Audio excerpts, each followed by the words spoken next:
All right, welcome everybody. Thank you so much, Brianna, for the warm welcome. So thank you all. Happy New Year. So I'm going to formally welcome you all to Healthy and Uplifted monthly webinar.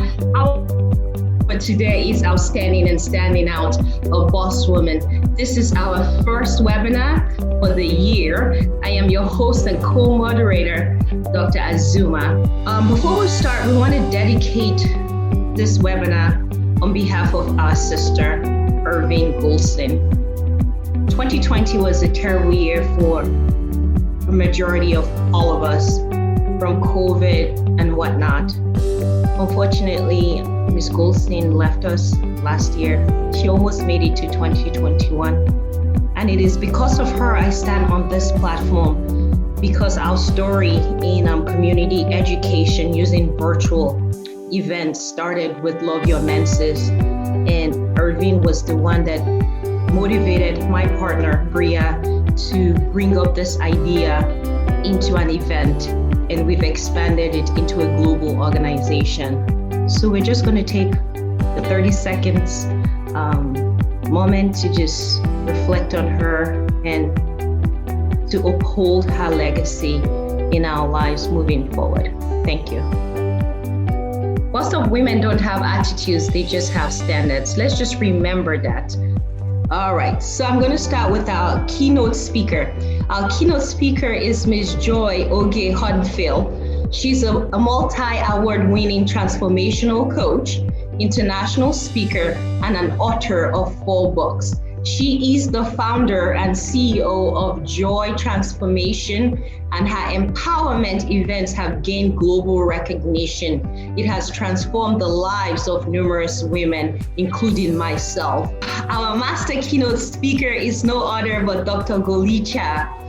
She's an Associate Chief Medical Officer for a community health center in Central Valley, California. She is the founder of Physician Women in Leadership Organization, with a platform that empowers physician women to create gender equity. So you guys, please join me in welcoming our keynote speaker, Dr. Golicha. Thank you.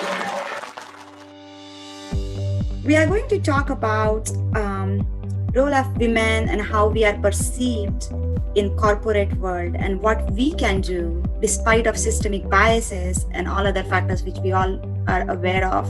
I'm going to start with a question. Have you been in a situation where you have been told that you are too passionate, or you are too emotional, or you are too aggressive, while your male counterparts are celebrated for their bold moves or their passion when they exhibit exactly the same behavior? The next question is, a man with less qualifications than you gets promoted before you. And this has happened so many times in my life, not just for me, for other women around me. And this one is my favorite. You are way more qualified than your own boss. And we all know there are systemic factors behind that. It's not just, it didn't happen overnight. But we want to talk about what we can do to help move ahead. And I want to start with some stats. So research has proven that girls grade higher than boys in school now. But I want to show you a picture of what happens when we start climbing the leadership ladder. So total employees, the women make 44.7%, which is the lowest tier in this pyramid. But as you see, we are going up. The middle manager, the first level manager, executive, board seats, top earners, CEOs, it gets smaller and smaller and smaller. And the CEOs, they're only 5.8% women, and everybody else is a man.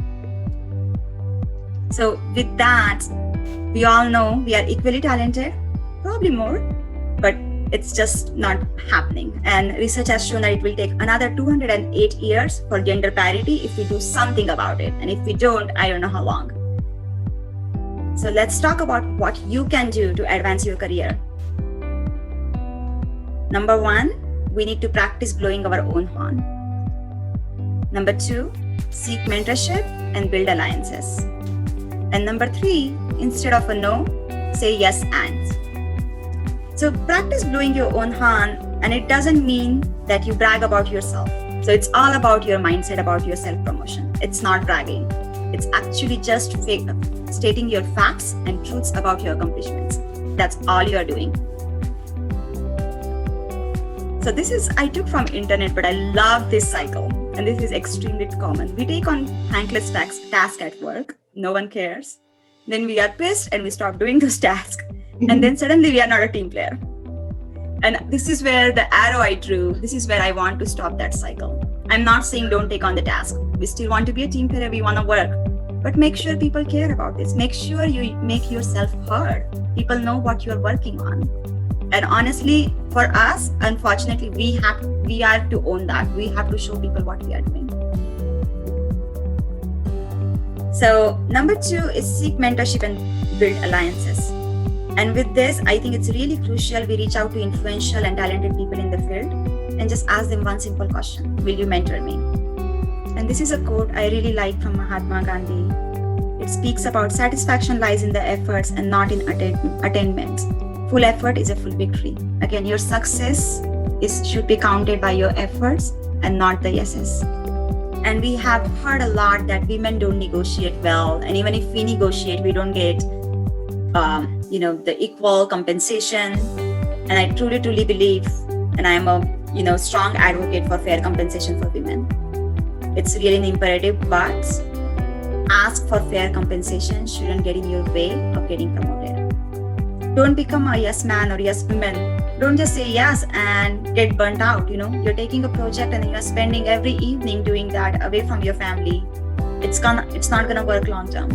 Make sure you have boundaries around your yes. Yes, I'll take the project, but you can be honest, I really don't want to take time away from my kids. So I really need 2 hours of my shift block or whatever it might be, or I need some time for doing this. Even if you're not asking money, make sure you ask for resources. And that's all I have. And I'm going to give it back to Dr. Azuma. You are amazing. Thank you so much. So grateful. Thank you. I was just wowing. This is our first webinar for 2021. Our goal is to empower women. Our goal is to make sure women thrive. And thank you so much for the men that are in this platform. We appreciate you. Thank you for supporting us. Truly, you are our heroes. So I'm going to ask the next question to our keynote speaker, Ms. Joy. Is it possible for women to have it all, like be successful at home and successful in the workplace? So Ms. Joy, I just want you to step in and tell us how we can find balance, referring to the presentation by Dr. Goliche. And for me, one of the fundamentals before we actually get to that question of whether we can have it all, it's really about a woman and knowing what she is about. These are 2 questions that we rarely take advantage of. I know that women, either because with the way we were raised, we just kind of almost want to kind of get into that competition zone. We want to run, we want to just do it because it's there, but we don't, there's no time. And there's a uniqueness about being a woman. We're nurturers, we're carers, and we don't maximize that enough.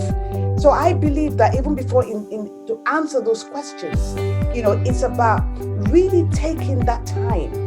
A lot of the issues we get at work, those things can be resolved, whether we're feeling insecure or we're not asking for what we want out of life. And that's because we haven't really defined who we are. What do we want? Unless you know what you want, unless you understand your self-worth, you cannot ask for it because you don't know what it looks like. It's about confidence. I wrote a few things here about, definition of being a boss woman. It's about, defining, it's about confidence, it's about being authentic, it's about being empowered. More importantly, we can have it all as women if we learn to love ourselves. So part of what I work with women is, this is the era where we as women need to start to live life a bit more intentionally. And I see a boss woman, that is that definition of a boss woman, living life intentionally. She loves herself. She knows what she's about and she knows she deserves the best. So that's my interpretation. Thank you, Ms. Joy. That was phenomenal. Dr. Goliche, we talked about self-confidence, and what is the difference between self-confidence and being narcissistic? Because you know what I mean? I don't want people to leave this webinar and not knowing the difference. I think the self-confidence doesn't come from thinking I'm great and I'm all good and I'm perfect. I think it comes from a place where you know who you are and you are okay with that. And the next step where you are proud of that. Not just okay with that. I own my flaws. I am who I am and I am okay with that.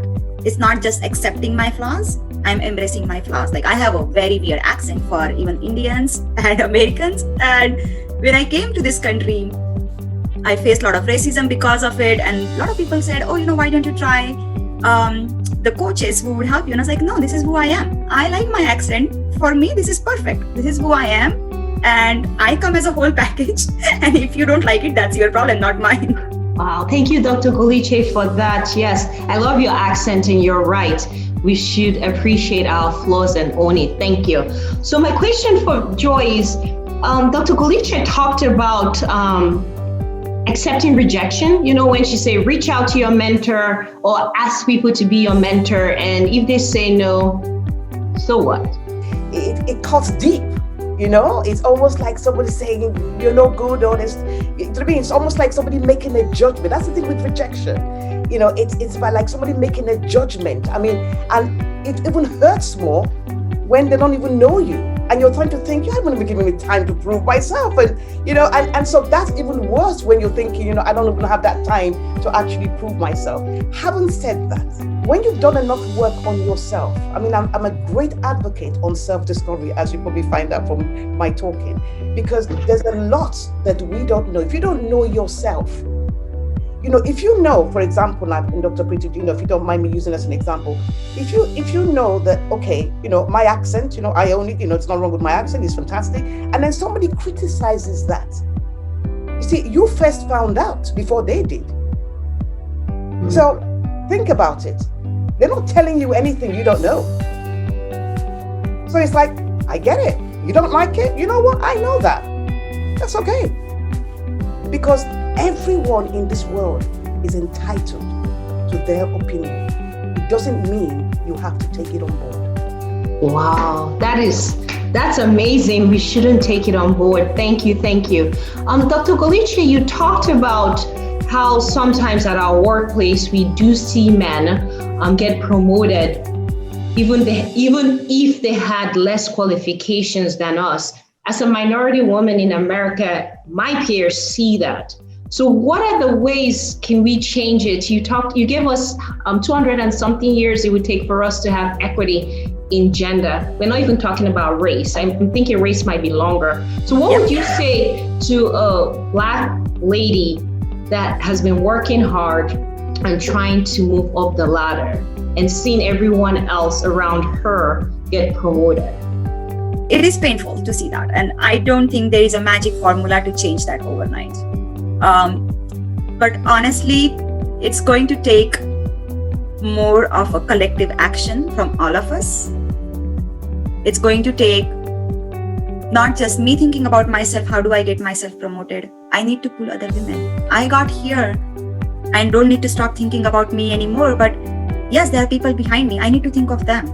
And not just, oh, I'm an Indian, let me pull other Indian. We as a women, like brown women, Black women, we need to hold hand and go together in this and pull each other up.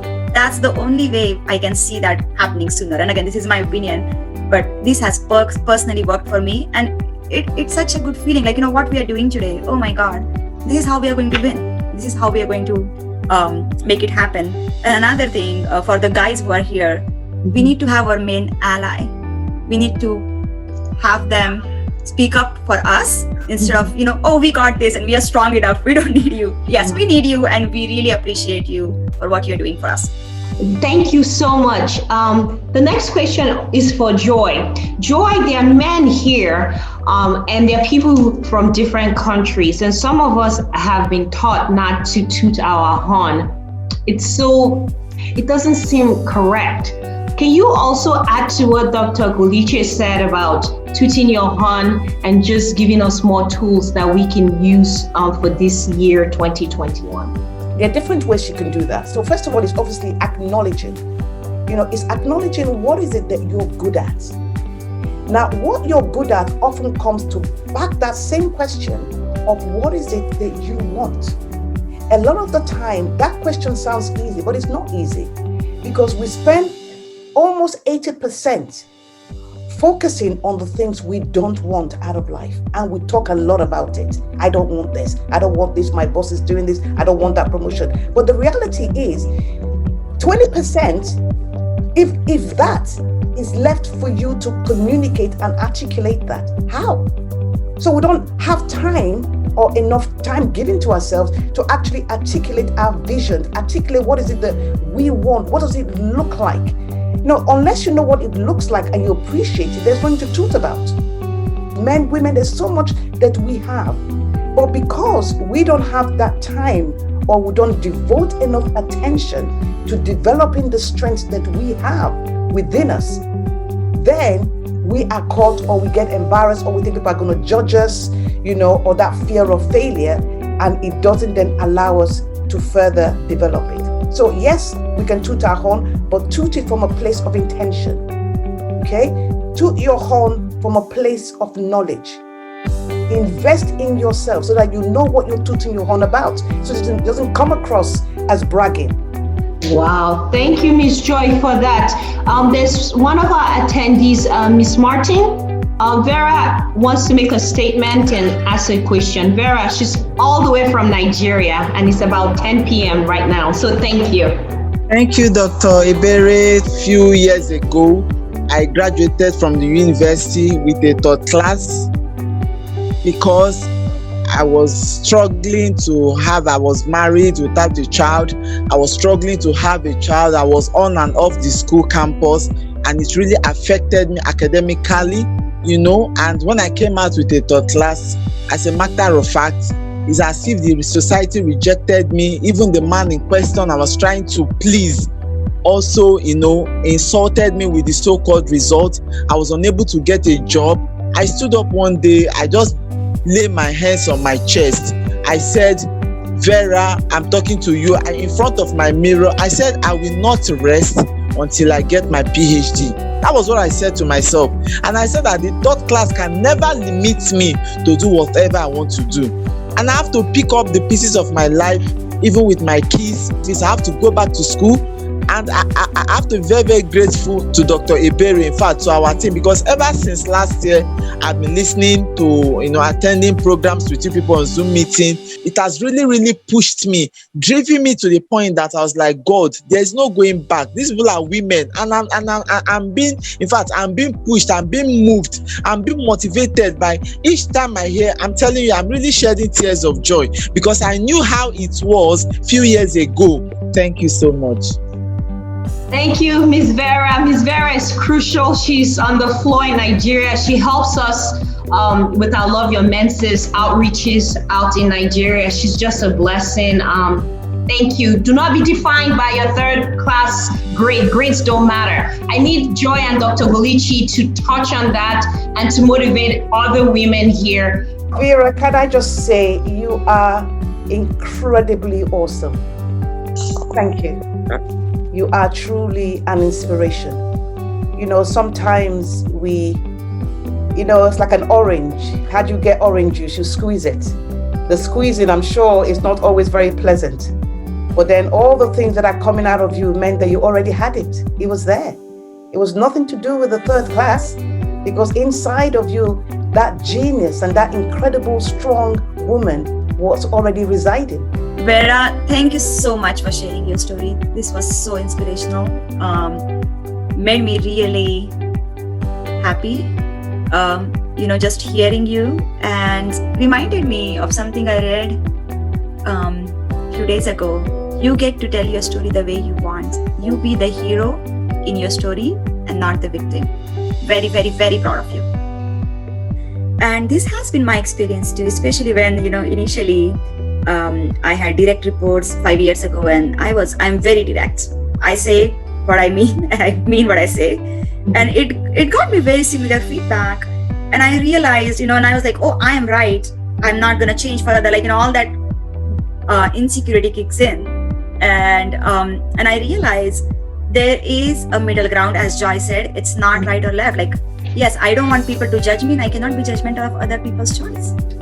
Dr. Preeti, when you were talking about accents and all that, I think one of the things a lot of people fail to understand is that we all have accents. Americans have accents. French people have accents. We all have accents. I mean, I've been in this country for 26 years. And when I first came here, somebody said, "Oh, I can understand you." I said, "Well, I can understand you too." So I think when just based on everything you have said, when you know who you are, know where you come from, where you came from, how you were raised, even if you were not raised the right way, but you just have to put value in yourself. You have to be authentic is one of the common words we've used here today. You have to be authentic. You have to be intentional. You have to know who you are. You have to know, the values that you possess. When you lack self-esteem, then it's going to be a whole lot of problems for you. All right, so we're going to leave this quote. Some succeed because they are destined to, but most succeed because they are determined to. We've seen Miss Martin, she's determined to be a doctor of philosophy. So we know you can do it, and please come back and celebrate with us as our future doctor. All right, just a disclaimer that most of the comments here are not necessarily the views of Healthy and Uplifted. We just wanted to remind you. All right, the next event, I think it's going to be amazing again. This is a different one. We're going to be talking about tips for dating for professional women. We have all male panel, and these people are dating experts. All right, again, thank you for your support. Again, you can access a summary of this webinar on our YouTube channel. I still think it's better to attend this in person or virtually versus the YouTube, but I use the YouTube as a library to go back and review things that I might have missed out and to motivate myself to continue in the path of thriving. You can also find us on Facebook and on LinkedIn.